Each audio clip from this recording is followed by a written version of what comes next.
just so you know. Yes, it's for my project for school, but I do have a website, so I will post only with your permission. Um, Yeah, no, I'm sure it'll be great. yeah, this is my Yeah. first like interview. I'm a journalism student, so you're my Yeah. official interview Awesome. for just responding and working with me. Of course. Happy Uh, to.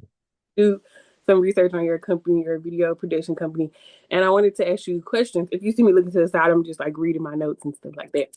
But for someone who may not be from Louisville, like what is your origin story, like your background story for people who may not know your Yeah. company? So I grew up in Cleveland, Ohio, and I lived there up until I went to college. I went to Asbury University, which is down in Lexington. So that was how I first got introduced to Kentucky. I chose Asbury because I wanted to do video. I've always liked messing with cameras, and it wasn't until right before school I learned about story and how like you have power when you tell stories to give people voices, and I really enjoyed that, but also movies and being able to tell a story. So I went to Asbury because they have a partnership with the Olympics. They send students to the Olympics, or they have traditionally, and I was like, okay, I want to go to the Olympics. So that's how I ended up in Kentucky. I went to Asbury for 4 years, and then, excuse me, I got my master's degree. So I spent another 2 years there. During COVID, I got my master's degree. I have a master's in fine arts. I got married right after I graduated um, undergrad. And then she got her master's at the same time. And then once we were both done, we moved to Louisville because I had a lot of clients there. Her family was here. I like it. I love Cleveland, but I like Kentucky because it's a little warmer. And there's just like it's just a lot of stuff like nature, a lot of stuff to do. I have a lot of, I mean, when I'm growing my business too, I can't really just like plop it and move it wherever I want. I had to develop it over years. So I've really liked Louisville. I've been in living in Louisville since uh like 3 years now, and then Kentucky in general for over about 10 years, if you include Lexington. So as I was a student, I did freelancing work. I've always liked that. I've never wanted a traditional job. I've always liked the idea of deciding my terms, deciding who I work with, what I make, when I work. I've just always wanted to be the creator of something and to see it develop and grow it. Like I've always been drawn to that, and I never wanted to do that for somebody else. Um, so as I grew my business, a lot of it was in Louisville, so I moved there, and since then it's been amazing. I just have met a ton of people. It's been growing like crazy, and I really couldn't imagine it doing it anywhere else. I love that. I agree. I think like being able to like make your own schedule and kind of move how you want to move is key. That's important. And Yeah. you're a storyteller in a way, and like as a journalist, like so are we. So I think we just have Yeah. waves of mediums, but we still, tell a great story. I like that. And I'm a big supporter. I have a lot of people who are doing full-time work and they want to jump in. So I often sit down with them and talk them through it. And it's a lot more possible than you would expect. So I try to give them hope on, hey, you can freelance, you can do this. Yeah, So I really enjoy helping people get to that point too. for sure. I love it. And I always say like what inspired your business, but I know you said that you had a love for fine art. Did you always know that or was that just something that like you came upon in a certain point in life where you were just like, oh, I think I like this? Because sometimes things don't always come to you like straight out the gate. You kind of like Yeah. all upon your passion. So I think growing up, my mom, she always kind of had unconventional jobs. She did a lot of different roles, but the one that always stuck out to me was she was an author and a speaker. And I think just seeing that you can make money from jobs that aren't in an office, like you could do things that you can turn your hobbies into careers was a thing that I was raised on. So when I saw that, I was like, oh, I could turn anything into a job if I want to. So, I mean, what inspired my business was I think I really enjoy the just watching something grow and develop, whether it's because I've always been drawn to like a bunch of different kind of business ideas, but this has always been my baby is my media company because it's been with me since college, and I really like now that I have the tools to one, like tell people stories, two, to help my friends support their families when I hire them. And I get paid to do something I really enjoy with pretty cool technology and with people I really enjoy working with. And we get results that like I'm proud of. It's like creating a painting or a piece of art and then showing to someone and them saying, "Oh, this is exactly what we wanted. We were really, or like, oh, we had no idea this was possible." It's like that. It just scratches that artist itch that I've never been like a painter or I could never draw or really sing or anything, but being able to create something that makes someone happy, I really enjoy. So. Hey, that's great, great. So on a typical day, like what does your day look like as a video production company? Yeah, I mean, my favorite part about it is it's never the same. So traditionally right now it's a slower season, so I'm doing a lot of editing. So I will either stay home and edit on my computer setup, or I'm a part of a shared office space in Nulu called Story, which is really great for anyone who wants to have a place to work that might work remote because you're surrounded by other people who are working. So there's a really good pace and community there. But if I'm filming, usually I wake up early, drop my daughter off at daycare, and then go and film anywhere from here to this anywhere in the state of Kentucky, all the way to who knows. It's hard because it's always different, but some things that I'm constantly managing are pre-production with clients, talking about stories, storyboarding, figuring out I'm casting, I'm getting a lot of actors, I'm crewing, I'm talking to people about availability, I'm filming, where I'm getting everyone together because we did all that work and we're finally filming, or I'm editing, so I'm at home by myself and sipping coffee and working on my own time. It's always different, it's a balance, and I think that's my favorite part is it's never the same day. So takes some managing, but that's what I like. There's nothing wrong with that. I think that's the excitement of like not being caught up in the mundane of like doing the same thing. So Yeah. so on your website, I know you do like film and television production, but outside of film and television, are there any other like specialties you would want to be or you would be interested in?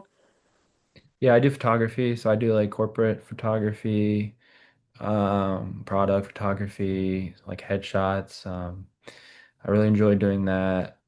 But yeah, everything A to Z with film and video production, whether it's social, it's commercial, like documentary, I enjoy doing sports. But for work, yeah, photography and high quality video. Okay. Cool. Okay, so what is your process when collaborating with other creatives like writers, directors, actors, all those? Yes, I really have a collective group that nobody is on. I don't have a payroll. I don't have anyone full time, but I have a roster of people that I pull from for lighting if I need help or extra camera work or extra cameras, equipment. Um, the process I really enjoy having a collaborative process. I know on film sets, a lot of times there are roles and there's tiers, and for really complex sets, that's really great. But for what I do, I get two or three people, and they have their roles, but I really welcome ideas. I welcome because I mean, it's great to work with people who are smarter than you because you always end up with something better than what you could have done by yourself. So I've been really impressed with some people that I've worked with here that.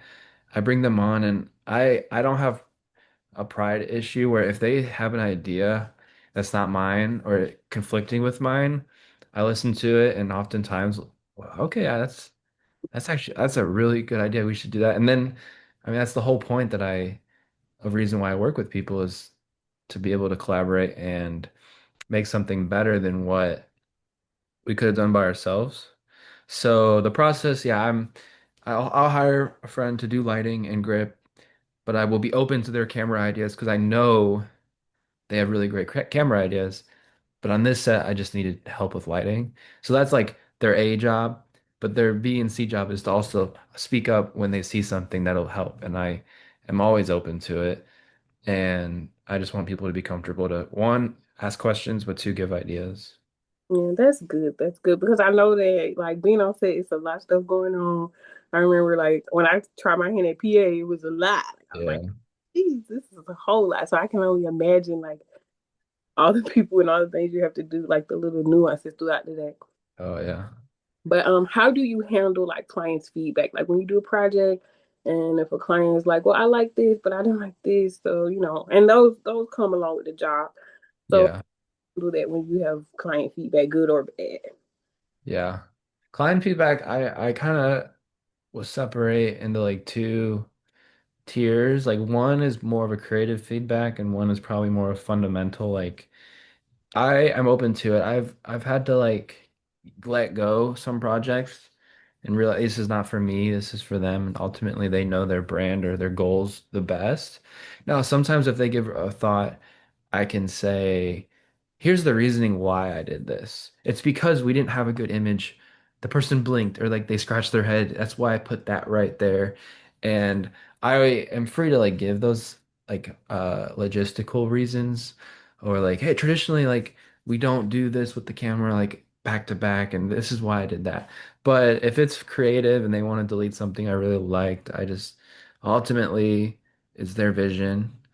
I'll try to give some sort of feedback on like why it was like that, but there is in paid video corporate video production, there is a way like you do have to kind of die to your vision a little bit sometimes if it's not exactly. Now, I have a lot of clients who are just like, "Oh, we trust you. Like it'll be great." And then they just let it go. But yeah, you have to just be able to say, "This isn't mine. It's not my business." And you're ultimately there to satisfy what they want. And sometimes that's not exactly what you're visioning. But I've also had clients give thoughts and like just like with people I work with, they were great ideas and they were better than what I could have come up with. So Okay, cool, cool, cool. And I know that working with a team, sometimes how do you keep your team motivated during like long cycles? Like if you guys are working on a project, some projects are longer than others and yeah. conflict differences. So how do you keep your team motivated overall?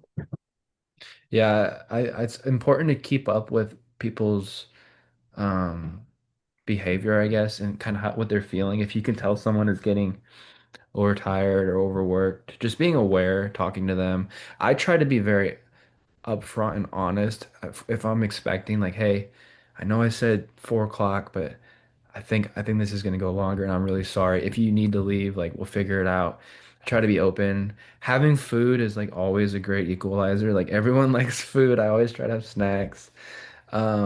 I try to just be upfront and honest, but if I am going past something that I said I was going to do, I will give them the option to be like, hey, I know I said 4 o'clock. It might be 5:30, but if you have to leave, because I know things happen, like we'll figure it out. I'll stay, like I'll make it work. Um, but yeah, food is really good. I think being upfront is really good. Um, when I shoot, I think people will tell you it's not very stressful. It's not, the stuff I do is not super high stakes. Rarely is there something that we can't do more than once. So if we mess up, it's like, hey, it's fine. We'll do it again. I'm very relaxed. I'm not like, hey, you gotta do your job.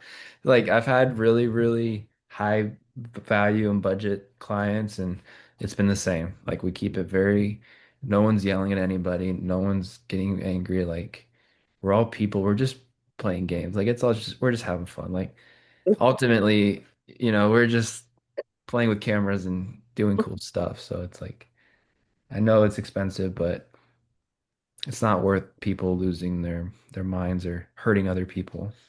Yes, I love that. I love that mindset because like I said before, I did like PA work, so I know kind of like sets can be crazy and people can be like so disrespectful. So the Yeah. fact that you care about your team and you want everybody to do their job to the best of their ability, that's top notch.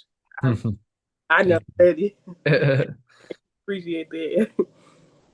And another question is, how do you ensure like diversity and inclusivity in your work?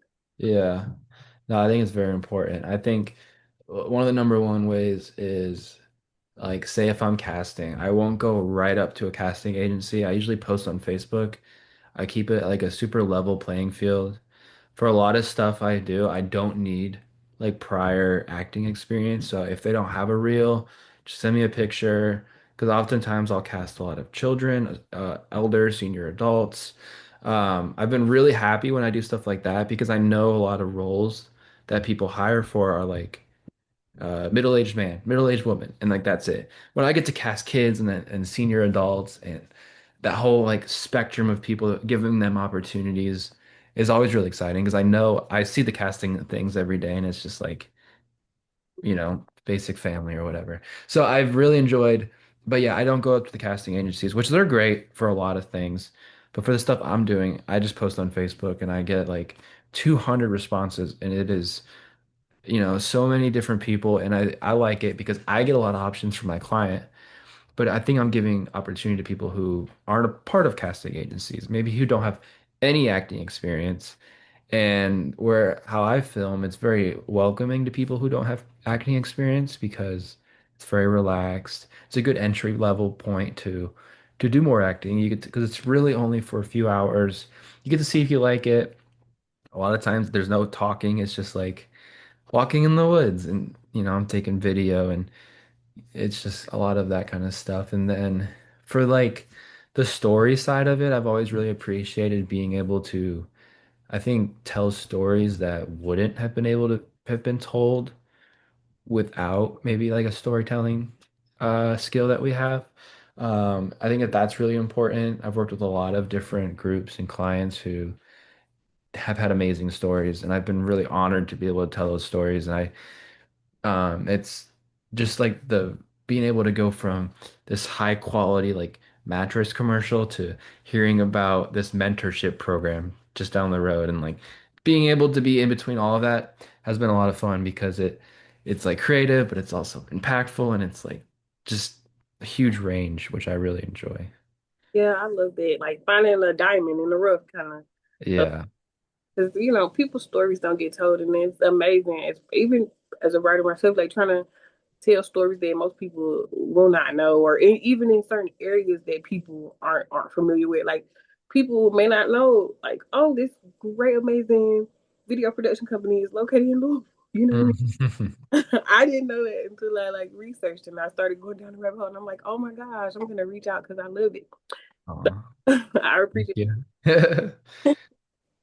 So, question back to like leadership. Like, who is on your leadership team, and what do they bring? Like, what skills do they bring to your team? Yeah, so I am the main, I guess, president and whatever of everything, and I'm doing really everything from A to Z, and then I will outsource for bigger projects some people that I've worked with, people that I've met to assist me on some bigger projects. I think the biggest crew that I've probably had would be like 4 or 5 people, and this year, next year, I'm hoping to do a lot more of those because I really enjoy that collaborative environment more than just me packing up my truck by myself and going somewhere and coming home. I like being able to support other people, but also it makes my job easier when I have a team of people. Just not every project can support that. Um, my wife's pretty engaged with it. I mean, we have a 1 year old, so we're balancing work and life and boundaries. And so she's helping me make decisions about, oh, I can go on this trip. Or I should probably, I try to only work Monday through Friday. I try to keep it within a range of where I'm only gone maybe like a few nights every so often. So it's not like all the time. I can still support what's happening here. But as a like company, right now it's really just me. But as I turn 30 this year, in my 30s, it's really something I want to see grow into like a studio environment, physical space, collaborative, full-time people helping me out. And I mean, it's grown every year. So that's something I would love to see in this next 10 years. Okay, cool, cool, cool. So, are there any projects that you haven't done that you would like to do, or projects you don't have to give too much away, but projects that Yeah. you on that you really love? Like, I really enjoy corporate like commercials and when I get a location, a crew, and a cast together, and that is always really enjoy because you get to there's a build up. You get to prep, you get to plan, then you get to see it happen. I really enjoyed that. Um, I think I love just telling stories of like I guess like the human experience of people who are overcoming things that you never would have expected. Just like that strength that humans have that you don't see every day, but when you hear that story, it like moves you. I really enjoy telling those kind of stories.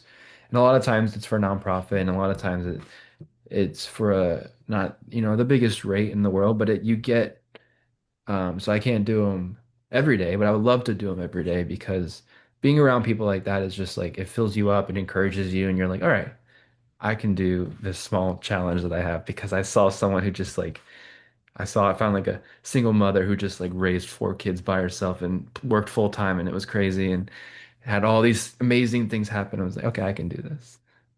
Right. I love it. Okay, so how do you stay updated on new tech and trends and stuff? Because I know you said that you get to use all this cool technology, but you have to also like stay up on top of it Yeah. and learn. So how do you do? What's really great about Louisville is I'm friends. I mean, I feel like a lot of the companies around here, like you would, some of us compete, but we really don't compete openly. Like I'm collaborative with a lot of guys and companies in the area, and if I hire them, they hire me to help out. Like we all are pretty collaborative. But with equipment, I've bought equipment from like three or four different companies here. I'm always talking to them about like what they're trying. I tell them what I'm trying, what works, what doesn't work. Sometimes we're all filming, like the Kentucky Derby, like there's hundreds of photographers that are there. So it's like a reunion for all of us. We all see each other and it's like, hey, what are you using? Oh, you switched to Canon? I thought you were using, Red. I thought you were Sony. And it's fun just to be able to like talk to them in person. I also like obviously Instagram stuff. There's always news videos about innovations in film and stuff like that. And then YouTube, always people reviewing products and stuff. But for me, it's like I think this year I've bought a lot of stuff that I've seen people I work with use. It's like, wow, that's a really good light. So I'll buy one for myself so I don't have to borrow theirs every week. Or I've bought cameras off of a couple different people because they moved on and I really liked it. So now I had two of them and stuff like that. But yeah, I think a lot of it too is just like you kind of go in cycles. You're like, all right, I just upgrade a camera, upgrade the mic. Now I need a new light. And next year, maybe I'll upgrade the camera and then I'll upgrade the light. And like you just slowly build it up and figure out, okay, this has been really good. I don't need a new light. You build a repertoire of like gizmos and gadgets. Yeah. I like it. I dig it. I dig it. Okay, this is last question. What are you most excited about in the future of media? I think you touched on it a little bit, but just kind of like elaborate a little bit more. Yeah. I mean, I think for me personally, it would be to have a physical space where I can open it up for people to create. Studio space in the city it's attainable, but it's not always affordable for everybody. So I would love to kind of find a middle ground where I can support a space like that, but have it open to people who just need a little studio space for half a day, but can't pay the large fee, or maybe do classes. I have a master's, so I could, eventually teach in college, but maybe teach in a studio space and give people tools to tell stories that they wouldn't be able to. But media as a whole, obviously, there's a lot going on with AI and creation like that. I think telling a good story is going to get harder to get people to attach to it. So like the storytelling part is going to be really important because I was watching F1 last night, the movie with Brad Pitt, and they spend so much money on it. There's all this crazy filmmaking stuff, and I was thinking like, man, 50 years ago, this probably would have been the greatest movie of all time. But now we see it all the time. Like, okay, cool, you strapped it, went 200 miles an hour, cameras are changing angles, and you flipped it over a rail, and it's like, yeah, that's cool. And then you're just like, next. And it's like, but like 50 years ago, that would have been probably Um, like the greatest movie ever made. Like people their minds would have been blown. So it's harder and harder to get people to sit down and listen to a story. So I think being able to tell your story in an engaging way is going to be really, really important, more important than the visuals, often because people have seen the visuals. Um, I mean, every day see anything on your phone that you've probably seen before. Rarely is it going to be something new. So I think will be exciting is like sometimes you'll see an Instagram and it's not great visuals, but like, man, that story was really captivating. And the guy just went to like Home Depot and bought wood. But it was like that was a great story. Like he really captured it. It moved you in a way where you saved it or liked it, and like, and if I like just filmed myself going to the store, you wouldn't have been that impressed. But you can tell it in a way where it still moves somebody. So I think that's what's exciting is it's going to be really hard to make something of quality because like everyone will have the tools to make something that's really decent quality. It's going to be the story part that I guess excels, like puts you above. So, Yeah, I definitely agree. Cause you'll see like a great movie sometime, or if it's not executed like the story wise, you kind of be like, I can tell where they were going, but it feels like they were missing. So I feel like if you can nail the story, everything else can come in place. And and it, it's not just like cinema, like movies. It's like interviews. Like you can make it look really good and they'll like that, but if you can't give a proper story, then it's like not gonna move any numbers for anybody. So, right. I love that though.